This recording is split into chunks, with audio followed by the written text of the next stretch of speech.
کہ پاک فوج جو ہماری دفاعی لکیر ہے، جس سے ہمارا دفاع وابستہ ہے، جس پہ پوری قوم کو فخر ہے کہ ہماری پاک فوج ہماری جان ہے، ہماری پاک فوج ہمارے جو ہے سرحدوں کی محافظ ہے، ہماری پاک فوج اگر سرحدوں پہ کھڑی ہے، وہ دشمن کو ناکو چنے چپوا رہی ہے، تو ہم اپنے گھروں میں آرام سے سو رہے. تو ہماری دفاعی لکیر ہے، ہماری آرمی ہماری دفاعی لکیر ہے، ہماری پاک فوج ہمارا فخر ہے، ہمارا غرور ہے ہماری فوج. تو ہماری فوج جدید ٹیکنالوجی میں وقتاً فوقتاً اضافہ کرتی رہتی ہے، اپڈیٹ اپنے آپ کو کرتی رہتی ہے.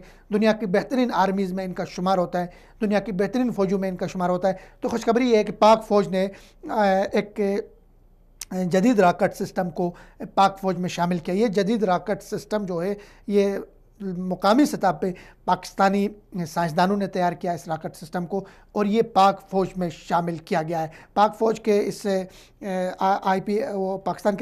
پاک فوج کے ترجمان کے مطابق آرٹلری کور میں A-100 ملٹیپل راکٹ کو شامل کیا گیا ہے، اور اس کی خصوصیت یہ ہے کہ یہ 100 کلومیٹر تک اپنے ہدف کو پھرتی کے ساتھ، چالاکی کے ساتھ ٹارگٹ کر سکتا ہے، اس کو نشانہ بنا سکتا ہے.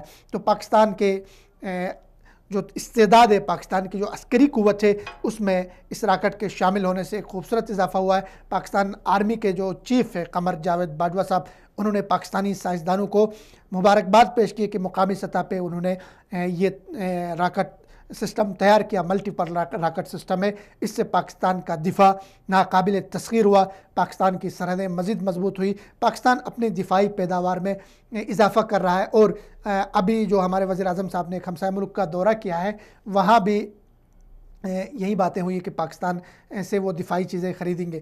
دنیا کو پاکستان کے پاس جو آگے مواقع ہیں وہ یہ بھی ہے کہ پاکستان دفاعی پیداوار میں کافی آگے نکل چکا ہے. اسلامی دنیا کے ممالک بھی پاکستان سے اسلحہ، پاکستان سے چیزیں خرید سکتے ہیں. پاکستان سے ٹریننگ آلریڈی وہ لے رہے، تو پاکستان سے ویپنز، جدید ویپن سسٹم وہ پاکستان سے خرید سکتے ہیں. تو یہ ایک اچھی خبر ہے، مثبت خبر ہے کہ پاکستان نے یہ راکٹ سسٹم کو اپنے استعداد میں، اپنے عسکری اس میں شامل کیا.